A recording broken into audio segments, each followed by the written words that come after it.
most people who are learning English as a second language or third language continue to make mistakes with subject-verb agreement and inversion and with articles, no matter how fluent you become. So these are actually also issues with native speakers. So even native speakers of English make these mistakes. That's why it's so important to review them. And there are some rules that perhaps you've never heard of. So I want to make sure that you understand what these rules are and that you have these tools to be able to go back and correct your errors. When you correct your writing, I want you to try to think about which rule that sentence fits into. And that way you can better decide what you need to do for subject-verb agreement. All right, so let's look at the first one. Oops. So subject-verb agreement. Here are some rules. When the subject and verb are separated, the verb agrees with the head noun. All right, so let's look at an example of this, and I'll explain what head noun means. After World War II, the rapid advancement of military and space technologies was deemed crucial for victory. All right, so subject and verb are separated. So I want you to look at the sentence and see if you can identify the subject and the verb.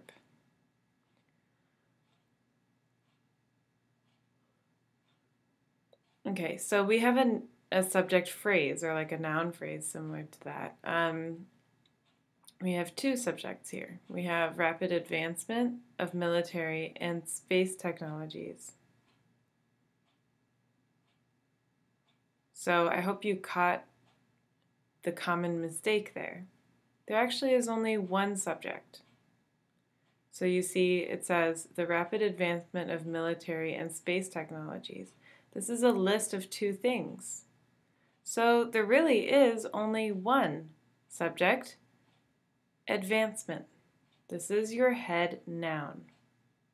Okay, so again, it seems like there are two subjects because we have and then we have this other plural subject, but actually this is a list. Military and space technologies is a list giving examples of the rapid advancement. So after World War II, the rapid advancement of military and space technologies was deemed crucial for victory. Our subject and our noun are separated from each other. Sorry, our subject and our verb. Our verb is going to agree with the head noun, not with space technologies. This is what can get confusing. So we have this plural word right here, and it is tempting to make this agree with the plural. You need to be very aware of what your subject really is. What is your head noun? What information can be taken away and what information cannot? Advancement is the main word here. Okay. Indefinite pronouns are always singular.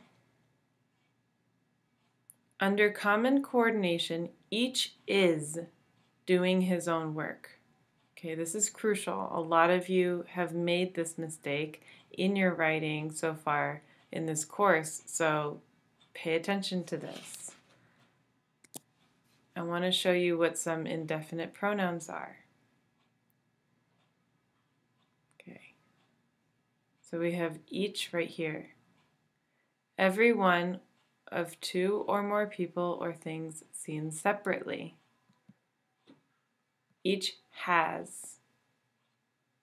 Each is. Okay, so in this case, this is an indefinite pronoun. And you use it as though it is singular. Because you're saying each one. Okay?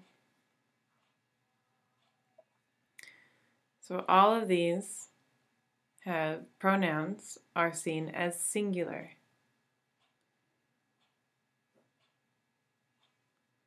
And then here, all of these pronouns are seen as plural. Okay, so this is actually a really good list for you to have. So if you go to Google and just type in indefinite pronouns, you'll come to this. And this will be really good. It's crucial for subject-verb agreement for you to be able to know whether or not they're seen as singular or plural, or if you can use them either way depending on the context. So if you look at all can be either a singular term or it can mean many people or many things. All is forgiven. That means the whole thing is forgiven. Or here it's all of those people or all of those things are or have arrived or are forgiven. Okay, so pay attention to that. That is one of the biggest mistakes, is when people use indefinite pronouns and say each are. Each one of them are, because it seems like it's multiple, but it isn't. It's each one of many. Okay, third rule is when the subject is a clause, the verb is singular. So we have a clause right here. What this means in practice, this whole thing is the subject. It is one noun clause. What this means in practice is always singular. What I mean by this is, what they mean by those is, it's always singular no matter what is in this clause.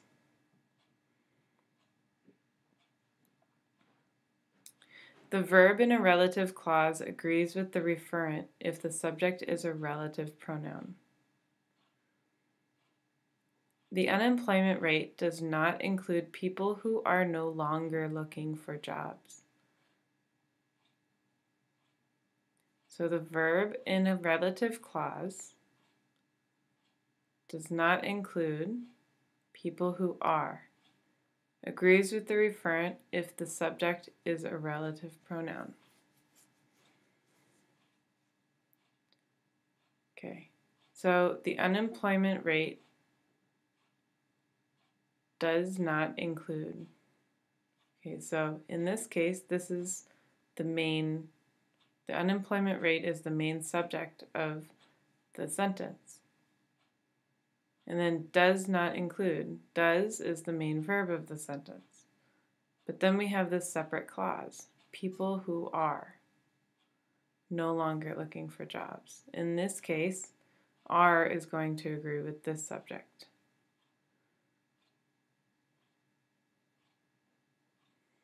Okay, and then non-restrictive clauses that refer to an entire clause or ideas are always singular. The characters are two professors, which suggests that they are formal.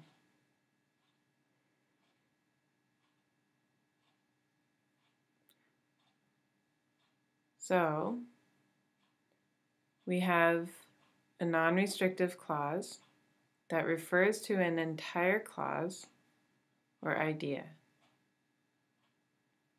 which suggests. Which is referring to this entire clause. And so that means it needs to be seen as singular, which is similar to this. And this is singular. So you would say this suggests. But in this case, you're making it flow better with the clause before. So you'll see it as, you'll use which, comma, which suggests.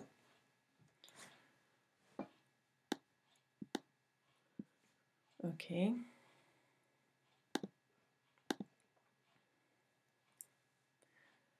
A compound subject joined with and is plural because the subject contains at least two items, X and Y.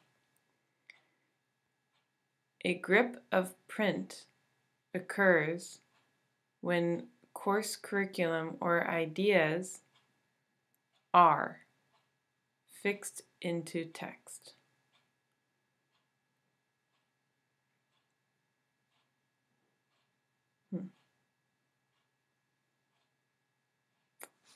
I think this is wrong, so let's check.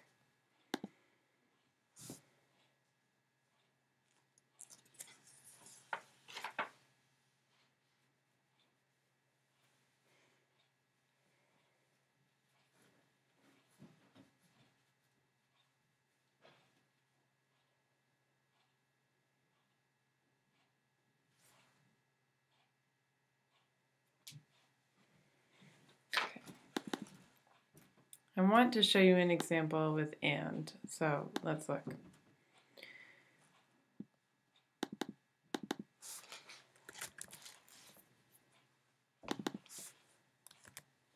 So here, a grip of print occurs when course curriculum and ideas are fixed into text. So because we have one thing here and we have a word here, it doesn't matter if this is plural or singular, we have are. Okay, but I want to show you also what it looks like with or. So in the case of or, either, neither, or nor, the verb agrees with the last noun if nutrients or water becomes. So here we have a plural and we have a singular, but the verb agrees with the singular. Water becomes. Remember, with singular you have S after the verb. With plural you wouldn't. So here, if I change this to or, it stays the same. I'm going to agree with the final noun, not the first one. So even though this is singular, I'm still going to agree with this final one, so I'm going to still use are. All right? This is a very simple rule. If it's and, it's plural. And if it's or, the verb agrees with the last noun in the list. When using the clause structure there and be, the verb agrees with the complement. There is no effect on the trade balance overall. There is no effect on the trade balance overall. Okay. So in this case, is agreeing with effect. So there plus be is this, there is. And is agreeing with effect. If it were are, right, there are no effects. There is no effect. There are three main ways cities commonly maintain strong economic sustainability. So are is agreeing with ways. Okay, so this structure can be used in any tense and also with modal verbs and in non-finite clauses. It is used to introduce a new idea. So you can say, we predict that there will be a large amount of variation in ecosystem response.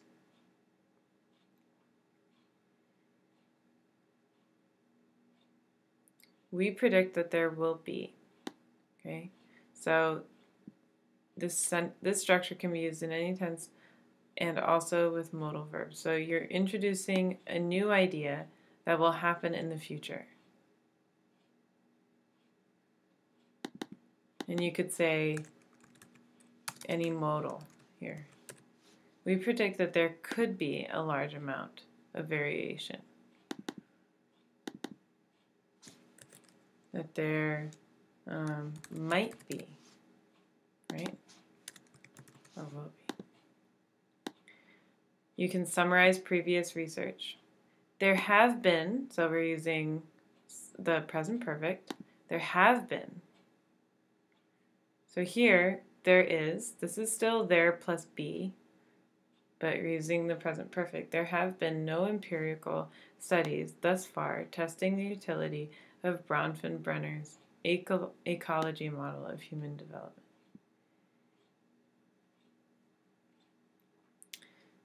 So here, have is agreeing with studies.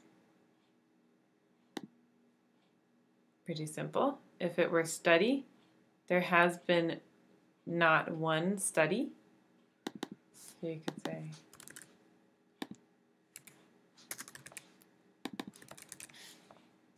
thus far. That would work too.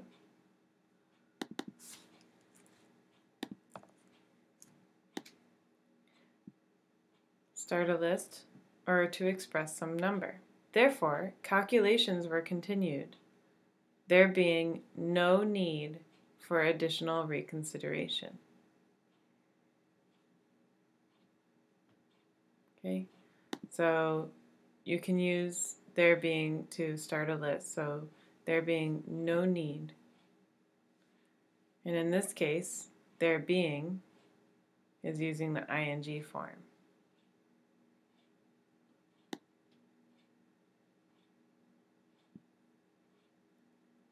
This can be a little tricky, so a little bit different than the other ones. So if I were you, if I didn't feel completely confident using there being, I wouldn't do it. But I'm going to give you a couple more examples anyway. So here, I'm not sure why that happened. All right, you could say,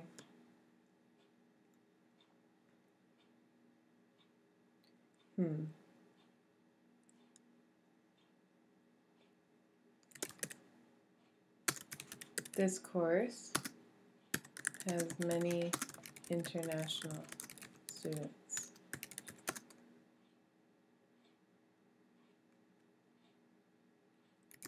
There being many, there being some from China, others from Turkey, and the rest from Saudi Arabia. Okay, so it can start a list like that. All right.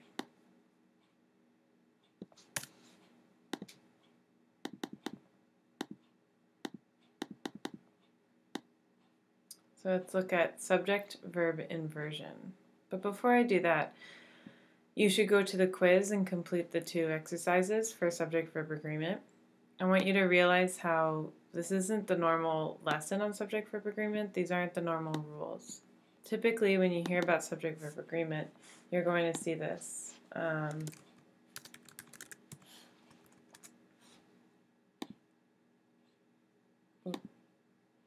sure. Okay.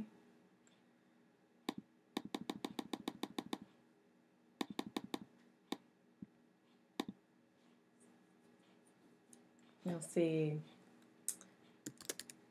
he says. Let's look. I say, he, she, it says. They say, we say, you say. Right? So when you're thinking about subject-verb agreement, this is normally the only thing that you really learn. And then you are forced to transfer that into different situations. However, you can see from these 2 slides that subject-verb agreement means a lot more than that. There are a lot of ways that it can be very confusing. There are a lot of rules. So hopefully this helped you see some of those rules and understand them. If you have any further questions about subject-verb agreement, please let me know and I will answer. You can ask them even at the bottom of the quiz, and I will try to answer in the next lesson. Okay, so now let's look at subject-verb inversion. Some adverbs cause the verb and subject to switch places. Most of these adverbs have a negative meaning. So if it has a negative meaning, then the verb and subject might need to switch places. And the adverb is given more weight in importance if it comes first. Okay, so not only is our adverb. Not only do Filipino teachers have to deal with larger classes, they also have to teach many more hours. So not only comes here, and then we put the verb first and the subject second. So you don't want to say not only Filipino teachers do have to deal with. We want to say not only do Filipino teachers have to deal with. This actually not only gives more weight to the adverb, it gives more weight to the verb. Because imagine if you said, not only don't Filipino teachers have to deal with this, they also don't have to do something. So it's emphasizing the verb as well. While politicians and organizations fighting for change might go to great lengths to relay its benefits, rarely do they target their campaign at the ideology behind resistance. So rarely is our adverb, and then do they. So using this negative adverb, we follow it with do. Only then, our adverb, only then can the work. Only then, and then we have our verb and then our subject. Only then can the work toward new horizons commence. I'm not sure why it says this. Okay, so I hope you see that it says that when you have a negative adverb, you're going to flip the subject and the verb. This almost looks like the structure of a question. So here you just flip them. Right.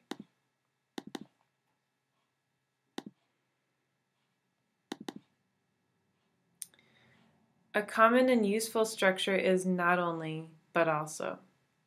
This adds new and surprising information to an idea and is used with regular word order when the adverb is not at the start of the clause.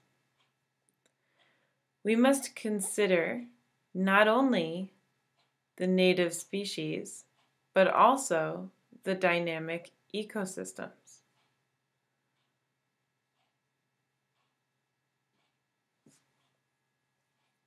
Okay, so we must consider not only the native species, so you might be wondering, all right, so we must, this is our main subject and our main verb right here. And then we have another verb, then not only, and then the object. Right? We must consider, so we have, we have our subject, we have our modal, and then we have our main verb, not only, and then our object. So we don't have a verb before our subject, we have a verb before our object, which is normal, but also the dynamic ecosystems. So because not only is not at the beginning of the clause, we can keep the word order. This is different from the last one, because in the last one we had not only at the beginning, so we didn't keep the word order. We flipped them. And in here, they're the same because it didn't start the clause. Immunoglobulins not only attach to the surfaces of fungi, marking them for extermination, but also neutralize dangerous dangerous mycotoxins released by fungi. Okay, just going to correct this. Every time that it saves, it makes a mistake. It changes this, so dangerous. Every time that it saves, it interrupts my typing, and then it leaves out some of the letters. Okay, so in this case, again, not only does not start this, does not start the clause, so you don't change the structure. You have the subject first and then the verb second. The normal structure. But you can have not only in between the subject and that verb. Just like here, you can have not only in between the verb and the object. There is a slightly different form of inversion with some linking verbs. The subject and the complement are reversed. This may create a passive clause, but be has no passive form. Be has no passive form because you can't say it has been. That doesn't make any sense, right? So, but sometimes it can create a passive idea. Particularly important are plans that not only achieve financial objectives, but meet customer satisfaction and performance criteria as well. So normally when you say this, you would say plans that not only achieve financial objectives, but meet customer satisfaction and performance criteria as well are particularly important. Here you're flipping this, so you're saying particularly important are, not are particularly important. So you're taking this last part to the beginning, and this is the complement to this subject. This entire thing, plans too well, is the subject. You're putting the complement, the description, before the subject. So you have the adverb, the adjective, the verb, and then the subject. When normally you would have the subject, the verb are, adverb, and then adjective. So you're just flipping it all around. All right, I hope that is clear. If you have any questions, please ask me about subject-verb agreement and inversion. I want you to try the activities first. I think that'll solidify these rules. I'm not giving you anything new here. I'm giving you rules that hopefully you'll use when you're editing. And also giving you new examples, for example, in this last slide, of language that you can use in your own writing that sounds very formal. It sounds formal to invert the subject and the verb, and sometimes the complement and the subject. It just makes it sound, it's not expected, it sounds different, it sounds complex, and it makes you sound fluent and academic. So I suggest using subject-verb inversion when you can. Okay, thank you.